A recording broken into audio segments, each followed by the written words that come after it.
Today I want to talk to you about your spine and how it's just like a fuse box. So if you take a look at this poster, this is one of my favorite posters. It says the power is in the panel.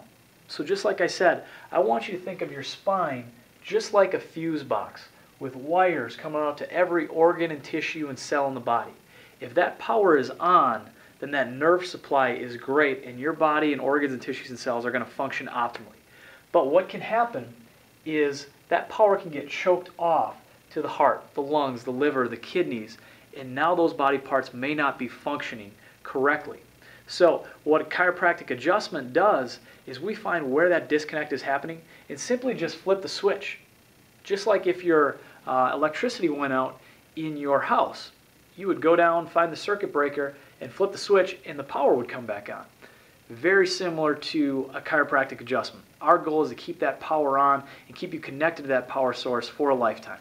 So I hope that makes sense, and please join us next time when we talk about how chiropractic can change your life. Thanks a lot.